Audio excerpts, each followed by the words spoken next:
Red MacGuffin reviews. House of the Long Shadow. 1983, directed by Pete Walker. Now, Pete Walker also directed House of Mortal Sin, Man of Violence, Schizo, Frightmare, House of Whipcord, The Flesh and Blood Show. And he does a good job in this. Really enjoyed this movie. We've got some great actors in this. We've got Vincent Price, and who plays Lionel Grisbane. Now, Vincent Price has been in a lot of stuff, lots and lots, but here's a few: The Ten Commandments, Laura, House on Haunted Hill, The Abominable Dr. Phoebes, Abominable, I can't say it, Edward Scissorhands, Dead Heat, Theatre of Blood, Witchfinder General. And we also have Christopher Lee, who plays Corrigan. And he's been in Star Wars movies, Episode 2 and 3, Lord of the Rings, Two Towers, The Wicker Man, Sleepy Hollow, Gremlins 2, The Man with the Golden Gun, The Three Musketeers, Horror Express, The Devil Rides Out, and Dracula, Prince of Darkness. So Christopher Lee, a Hammer horror legend, and yeah, a horror legend as well.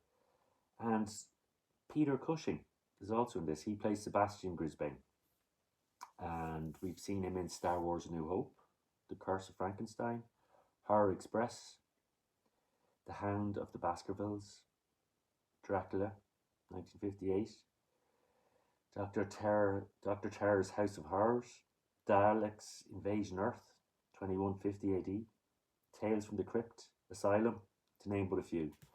So between those three actors, you've got a mountain of brilliant movies and great work, and they're all together in this movie, in this crazy movie. And it's produced by Golan Globus, aka the Cannon Group. Now, the Cannon Group are known for some classics from the 80s, such as Masters of the Universe, Cobra, Light Force, Over the Top with Sylvester Stallone, Missing in Action 1, 2, and 3, Delta Force 1 and 2, Death Wish 2, 3, 4, and 5, Breakin' and Breakin' 2, Electric Boogaloo, Runaway Train, King Solomon's Mines, Superman 4, The Quest for Peace. I know, but look, yeah, they're great. They had a great system of making movies in the 80s, and they produced this, and this is a great Canon movie. So check out Canon Group movies, and you're in for a treat. There's a lot of crazy movies, as you can hear from that list. So the premise of this is, we have Kenneth McGee. He arrives in England. He's an author.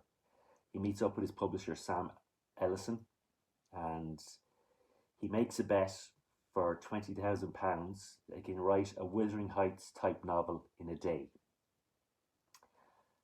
Yeah, so he gets himself in trouble. He has to see, can he achieve this bet, or he loses his £20,000.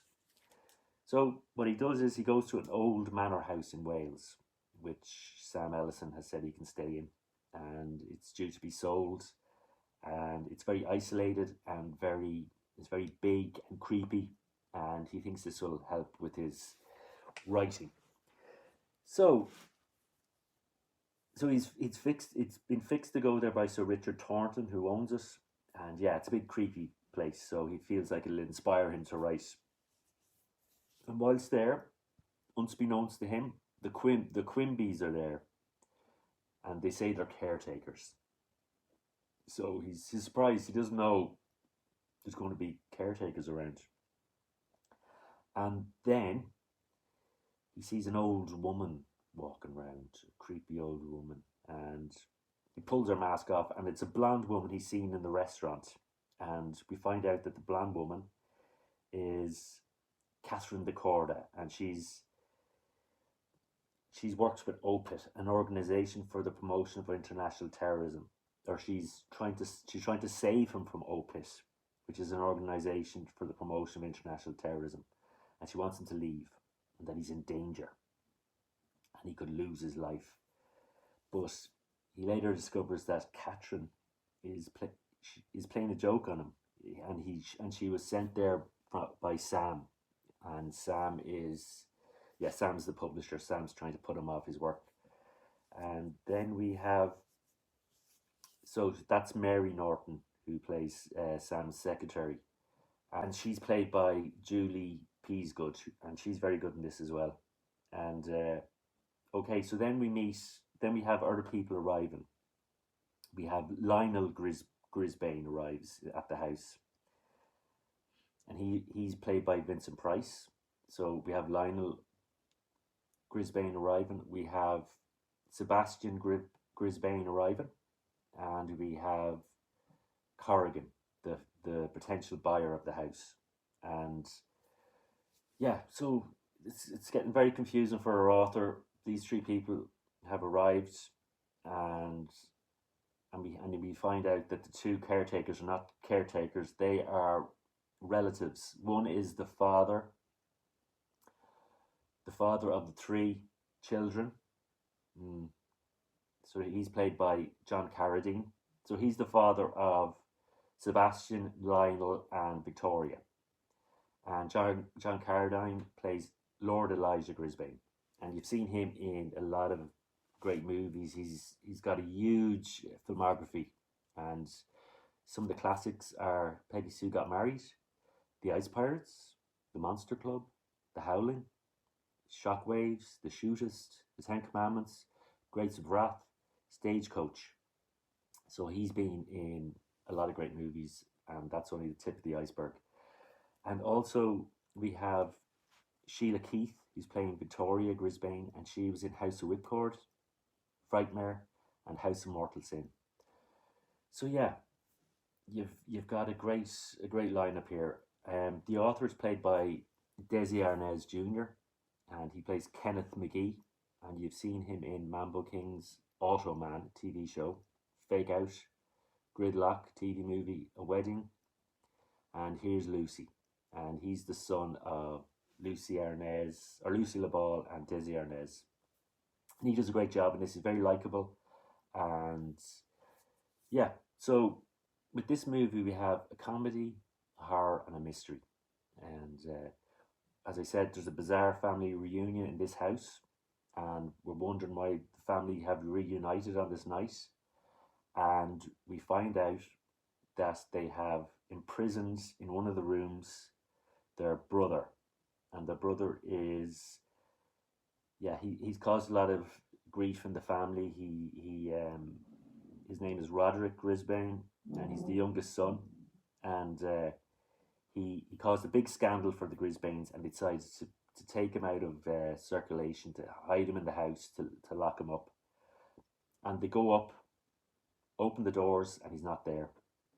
They wanted to check on him, let him out. I don't know. So anyway, they go in, he's not there.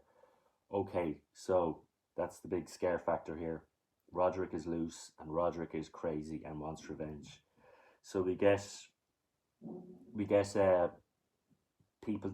Eventually we get our casts, our relatives, the Grisbanes, disappearing one by one, and through horror sort of horrible ways. There's axes involved, and there's hanging involved, and acid and poison.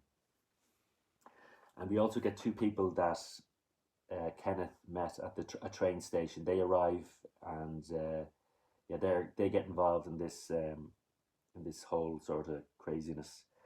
And they're Diana and Andrew. They arrive at the house, looking to stay there for the night because the train just isn't arriving for them. So yeah, we have all these grisly murders. The Grisbanes are in trouble.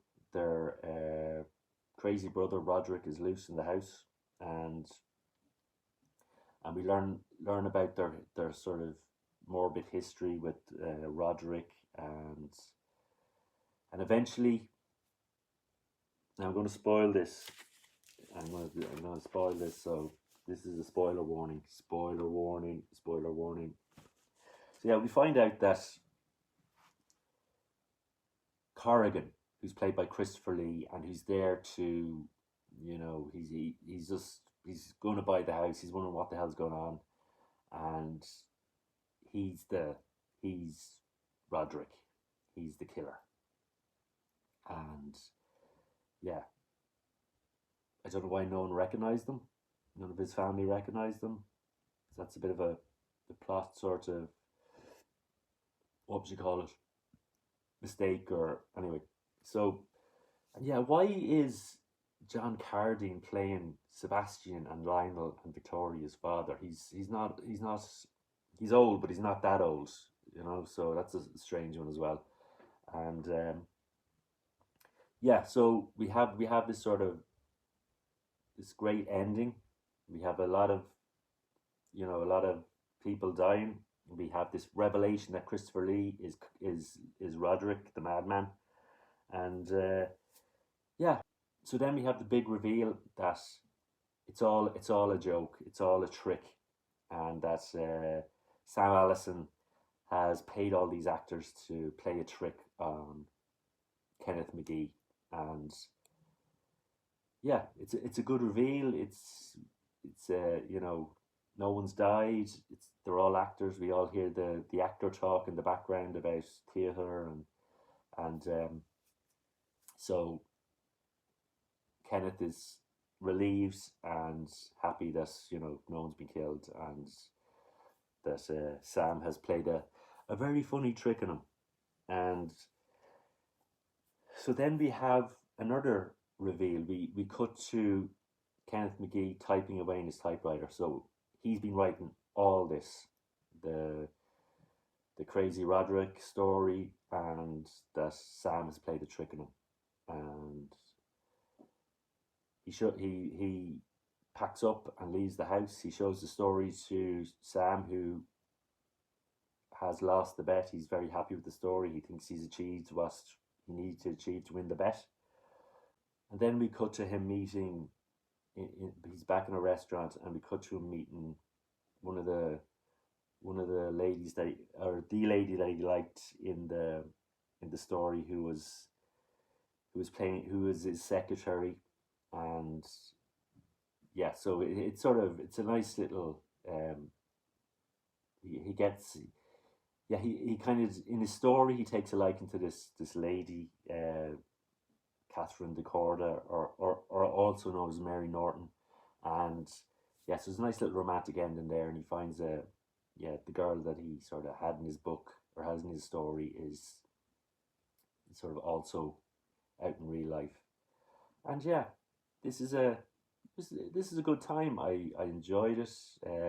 I liked I got the feeling something like this was going to happen, but when it did, it was done so well, and I really enjoyed the reveals, all the reveals.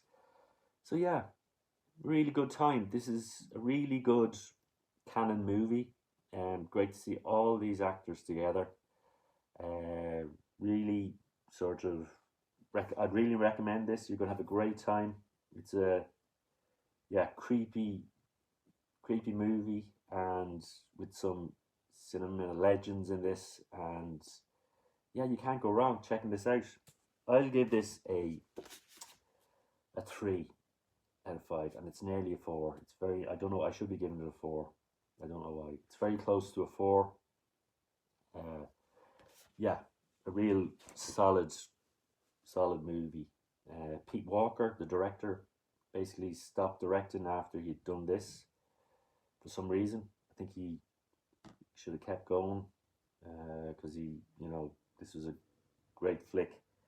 And yeah, I think you'll enjoy it. I think you should check it out. I watched this on Talking Pictures. It is available on DVD and Blu-ray. So yeah, check it out.